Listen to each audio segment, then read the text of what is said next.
Selamat siang adik-adik. Mohon maaf hari ini saya tidak bisa mengisi, jadi tidak bisa terbuka secara online. Tapi saya ingin sharing mengenai topik selanjutnya, yaitu mengenai family concept.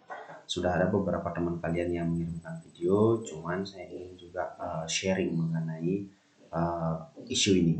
Okay, so let's continue.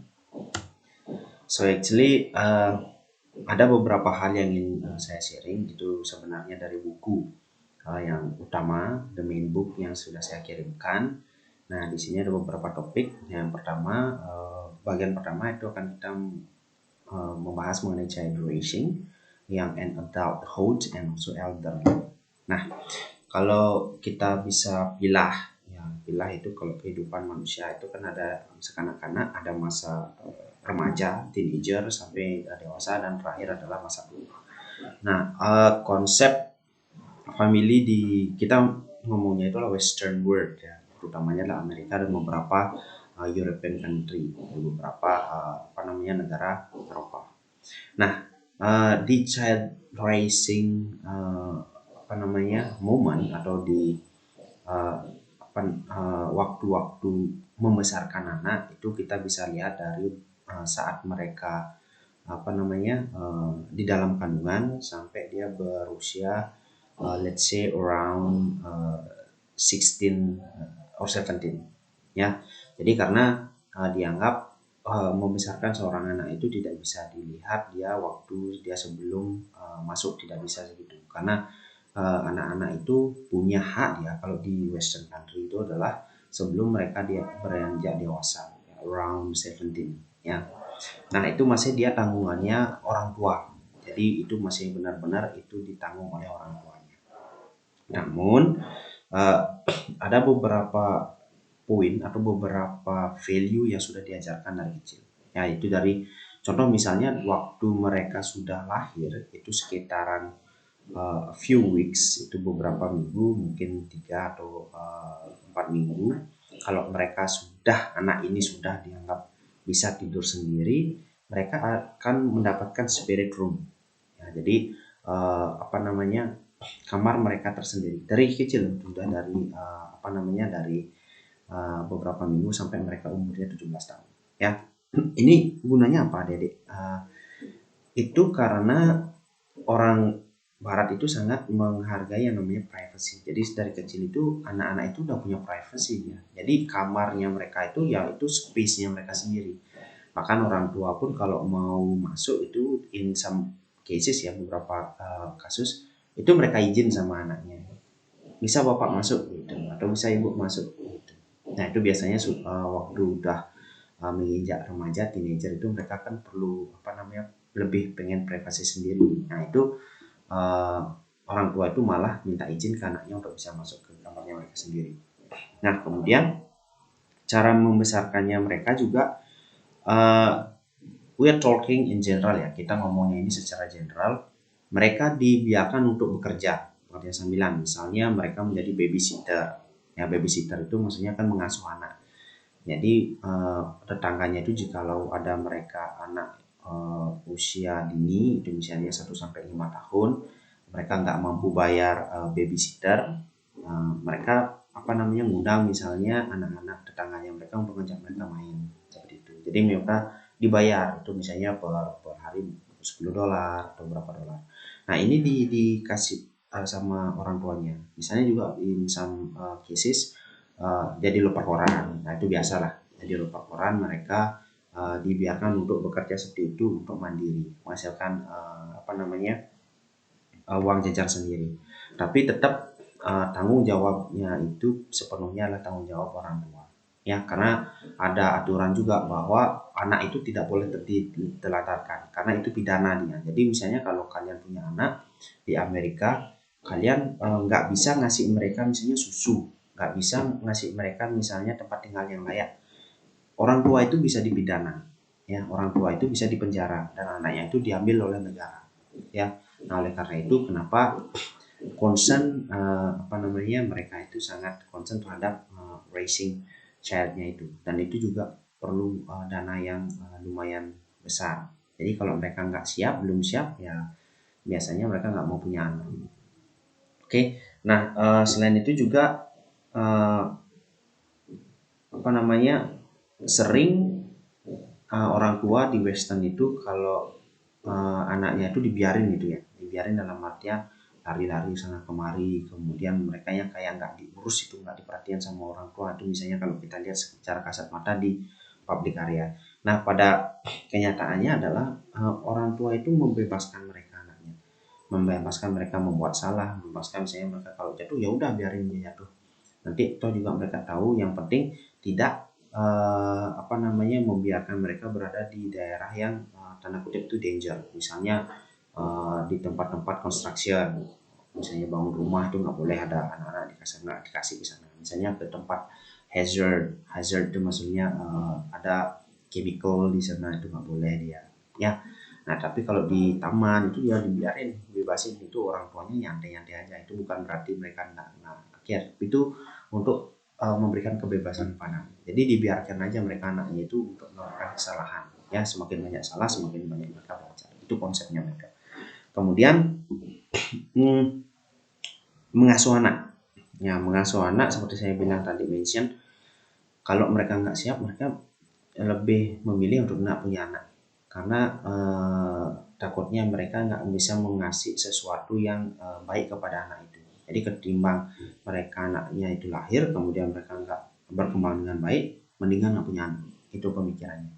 Nah, kemudian kalau di kita kan biasa itu kalau nggak punya babysitter kasih kakek neneknya. Kakek neneknya malah senang. Nah, tapi kalau di sana enggak. Jadi kalau orang tua sudah dia kakek nenek, jadi cucunya itu adalah sepenuhnya tanggung jawabnya orang tua. Yang mereka biasanya nggak bakalan ngasih ke kakek neneknya itu kalau nggak ditemenin sama orang tuanya. Apalagi itu nitip gitulah bilang. Itu jarang sekali yang mau kakek neneknya. Ya, karena itu mereka menganggap bahwa itu adalah tanggung jawab. That's all. Ya bilangnya kasarnya itu adalah masalah kalian. Jangan kasih ke saya. Nah, seperti itu. Tapi kalau beberapa sekali dua kali pengen menjenguk cucu, ya itu biasa. Itu cuma home visit biasa. Tidak dia misalnya kalau di kita itu ya full selama seminggu kakek nenek ngurus. Oke, nah itu bedanya. Nah, kemudian dari young ke adulthood ini kalau sudah biasanya 17 tahun anak-anak itu diarahkan untuk tinggal sendiri. Apakah ke kos, walaupun mereka nggak gini ya, walaupun mereka tidak belajar atau mereka tidak kerja, ya udah keluar rumah gitu, keluar rumah aja. Apakah ngekos dibayarin sama orang tuanya, that's fine. Ya itu adalah untuk supaya mereka itu bisa mandiri. Karena nanti kalau sudah dianggap dewasa, orang tuanya akan angkat tangan. Jadi itu sudah dianggap sebagai individu yang independen, yang mandiri, bisa menghidupi self sufficient istilahnya. Jadi bisa menghidupi dirinya sendiri. Ya terserah kamu mau kerja nggak kerja, yang penting kamu bisa menghidupi diri sendiri, jangan minta lagi ke orang tua, seperti itu. Nah, oleh karena itu biasanya kalau yang masih malah tinggal sama orang tuanya itu malah tanda kutip kayak diejek, kamu kayak masih diomong gitu sama orang tuanya. Nggak bisa, mereka memang harus sendiri gitu. Nah, kemudian kalau sudah dewasa biasanya peran orang tua itu tidak dia menjadi superior sama inferior. Jadi kalau orang di kita orang tua itu kan di Eastern bilang, di Indonesia misalnya sangat takut itu, misalnya kalau kita melawan orang tua atau misalnya kita agak segan ngomongin sesuatu yang feminim atau yang intim sekali. Nah, kalau di luar negeri enggak, biasanya kalau mereka dekat banget anak sama orang tua, mereka kayak temenan. Jadi anything itu misalnya kayak pacaran itu ngomongin itu, misalnya kayak pubertas, misalnya kayak having sex gitu, misalnya ngomong sama orang tua biasa. Tapi biasanya ngomongnya itu kayak teman, tidak antara anak sama orang tua. Berbeda dengan kalau hubungan kita antara kita dengan orang tua itu lebih itu superior sama inferior. Jadi kita menganggap orang tua itu lebih superior, jadi kita agak enggan untuk berbicara. Ya. Nah, kemudian kita beranjak ke elderly, itu adalah biasanya dianggap sudah 60 tahun atau 58 lah, itu baru dianggap dia tua dia. Biasanya sih 60 ke atas lah. Itu dianggap tua karena itu adalah usia pensiun. Yang itu sudah pensiun, mereka dianggap tua. Nah, biasanya kalau orang di luar itu they prefer to live alone. Ya, kalau mereka single nggak menikah, lebih suka mereka sendiri, hidup sendiri. Apakah ke desa, punya rumah sendiri di sana, atau mereka tinggal berdua sama pasangannya, spouse-nya mereka kah, atau couple-nya mereka. Nah, atau misalnya kalau nggak punya apa-apa, nggak punya uang, mereka lebih prefer tinggal di komunitasnya mereka. Misalnya komunitas gereja itu, misalnya mereka punya komunitas, mereka punya tempat kayak shelter itu ya. Shelter itu maksudnya kayak tempat tinggal yang dimiliki oleh suatu komunitas. Tinggal di sana, kerja juga di sana. Atau mereka kalau nggak punya uang lagi di panti jompo. Mereka lebih prefer untuk tinggal di sana ketimbang mereka tinggal sama anaknya gitu. Kalau di kita kan nggak, misalnya kalau orang tuanya nggak punya apa-apa itu tinggalnya sama anak pasti. Nah kalau di luar enggak, mereka lebih memilih saya nggak mau sama anak saya nggak mau membebani dia gitu misalnya. Saya mau sendiri, ya udah tinggalnya di panti jompo. Lebih memilih seperti itu. Atau misalnya kalau yang sudah punya uang cukup, jalan-jalan ke luar negeri. Ya banyak kita kalau di Bali itu, kalau yang European ya itu misalnya jauh-jauh ke sini atau American, banyak yang kita lihat itu usia-usianya udah sepuh, 60 ke atas. Itu mereka pakai uangnya sendiri yang nabung mereka selama kerja. Punya nabung sekian puluh ribu dolar atau 900 ribu dolar. Mereka pakai itu ya udah keliling-kelilingin dunia, tinggal di Bali misalnya sebulan, pindah lagi ke Afrika Selatan sekian bulan segala macam. Mereka cuman hidup itu aja, tidak mereka hidup dari tabungannya mereka aja. Nah misalnya kalau habis gimana? Ya kemungkinan balik seperti saya bilang tadi, mereka tinggal di panti jompo.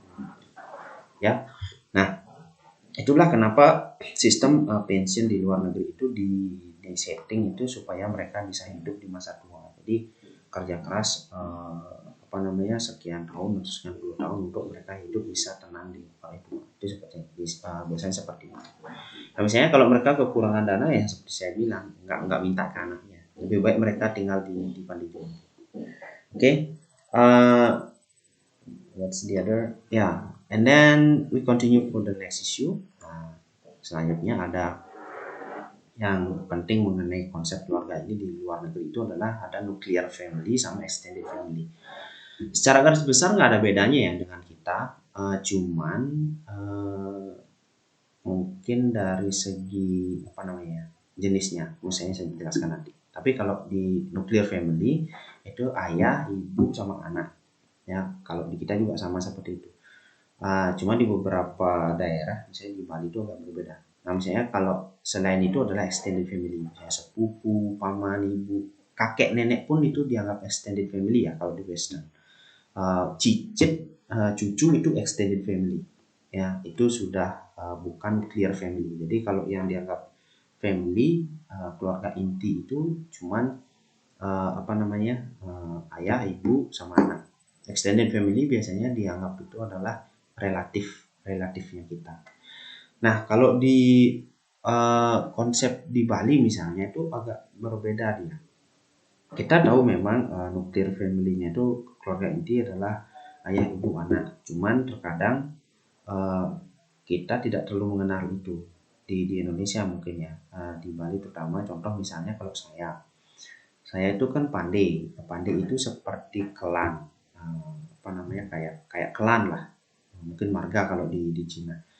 Nah, itu kalau yang sudah namanya Pandi itu semeton. Kalau semeton itu saudara. Nah, saudara dianggap saudara sedarah itu. Walaupun itu jauh sekali. Saya nggak pernah kenal kakeknya pun nggak kenal. Itu seumur hidup saya pernah kali kenal. Itu dianggap kalau di kita itu ya semeton, saudara. Nggak boleh kita membedakan. Itu adalah saudara kita.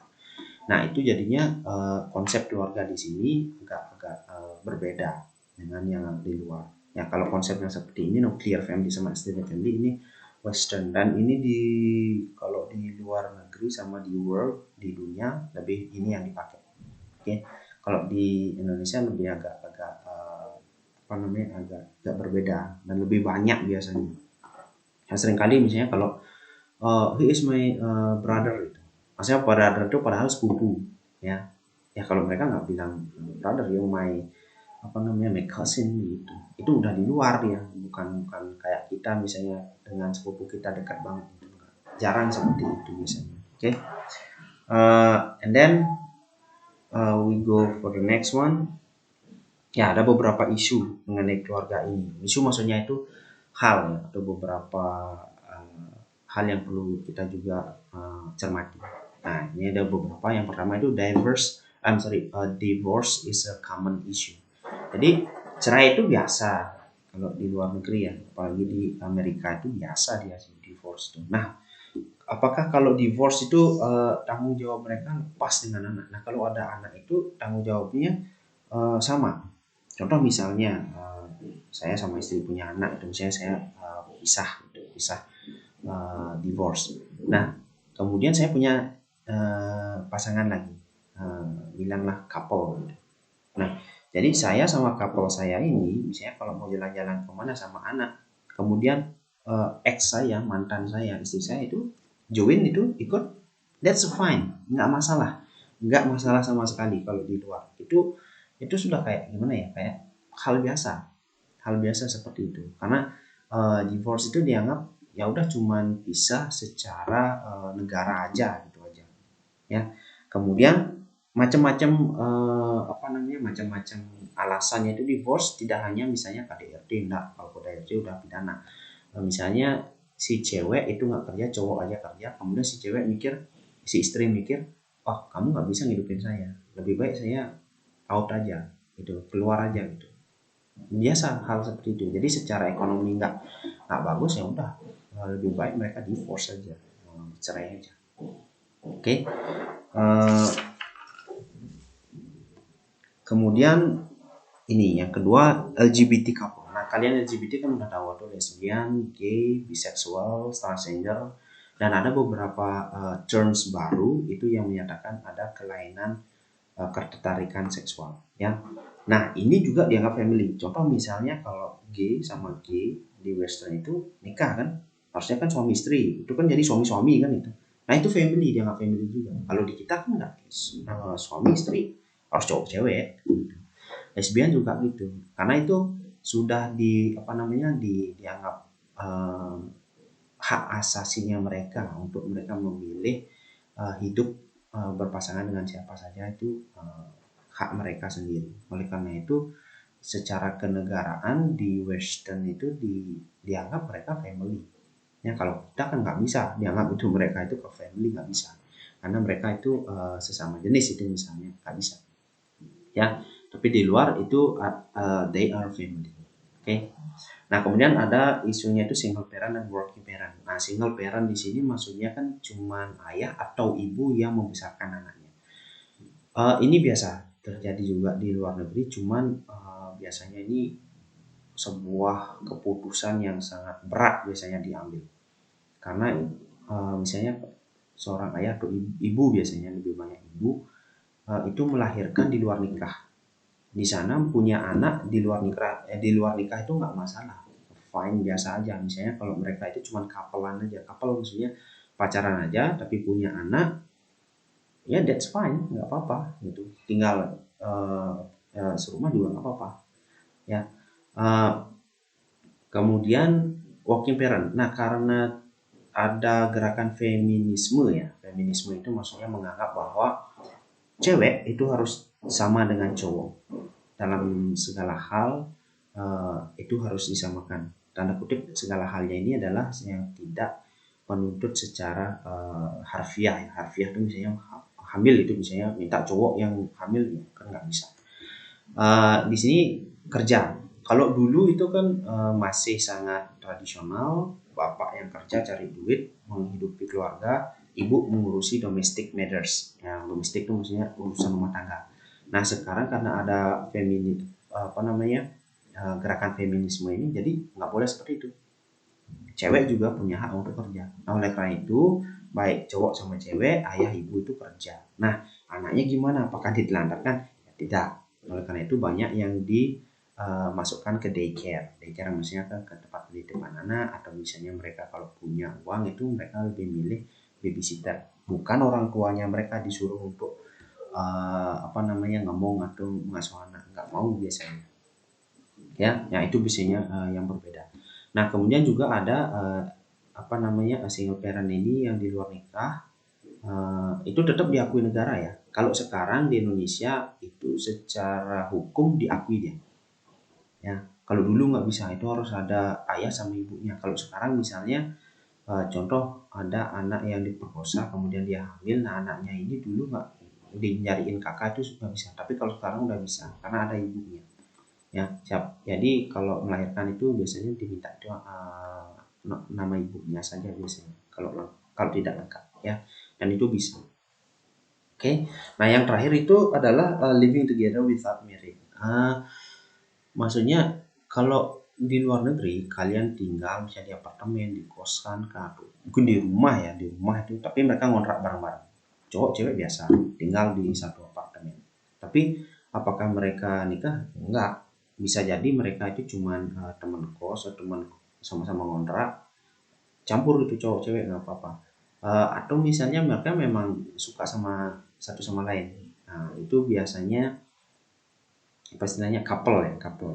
Mereka bilangnya couple, oh my girlfriend, my boyfriend gitu. Tapi mereka nggak nikah karena urusan mereka menikah itu cukup complicated buat mereka. Ya kebanyakan ya nggak mau, karena kalau menikah hak sama kewajibannya itu berbeda sebelum mereka menikah. Kalau misalnya mereka mau putus ya udah putus aja. Tapi kalau marriage itu ada pembagian hak ya, harta kata gunung ini itu misalnya, atau sebelum nikah misalnya ada mereka prenuptial agreement ya, itu misalnya nikah apa namanya, perjanjian pranikah. Jadi kalau mereka cerai pembagian hartanya kayak gimana, biasanya keseringan seperti itu ya, karena dianggap nikah itu sesuatu hal yang sangat penting dan itu seharusnya sampai mereka mati gitu. Tapi karena tingkat perceraian tinggi, jadi mereka berpikiran secara pragmatis saja. Ya jikalau nanti kita dalam perjalanan tidak cukup gimana, ya udah divorce saja, karena toh itu juga hal yang biasa. Nah, apalagi kalau misalnya di apa namanya, di Korea Selatan itu misalnya kalau mau nikah sehari pun jadi ya, sehari itu karena kayak ke KUA-nya dia, kemudian kalian di sana tanda tangan, ya udah nikah, udah selesai. Cerai pun kayak gitu, kalian ke sana, saya tanda tangan, sudah selesai. Tidak seperti misalnya kalau di Indonesia, kalau mau cerai itu agak susah, harus pengadilan dulu karena ada putusan pengadilan. Kalau udah putusan pengadilan itu bisa berbulan-bulan loh, nggak bisa sehari dua hari, nggak bisa. Oke. Nah, nah ini juga yang saya lupa mengenai cuti hamil biasanya. Nah, kalau cuti hamil biasanya kan untuk uh, cewek ya, di Indonesia itu cuma 3 bulan. Itu istilahnya itu uh, maternal leave. Jadi cuti hamil itu maternal leave. Itu tapi kalau di luar negeri itu dia 6 bulan. Ya di Indonesia 3 bulan. Ini pun juga setelah keluar ada undang-undang tenaga kerja sekitaran tahun 2000-an. Sebelum-sebelumnya nggak ada. Ya hamil ya, apa namanya, melahirkan ya, kalau anak kalian nggak datang ya dianggap enggak gitu. Nah, cuti di sini maksudnya kalian dibayar ya. Misalnya kalian 3 bulan tidak kerja tetap dibayar, ditanggung perusahaan. Itu maksudnya leave, maternal leave. Nah, untuk bapaknya ada nggak? Ada juga. Itu biasanya tergantung dari perusahaan. Itu parenting leave ya. Jadi ibunya melahirkan, pasca melahirkannya itu kan perlu istirahat. Nah, untuk mengurus kehidupan keluarganya ini, bapaknya ini yang ngurusin. Nah, itu dikasih dia sama apa namanya, perusahaannya itu untuk mengurusi si ibunya ini. Nah, kalau malah di negara-negara misalnya kayak di Swedia, di malah di Kanada itu sampai setahun dia cuti hamil ya. Nah, cuti hamilnya setahun dianggap karena mereka harus memberikan ASI kepada anaknya.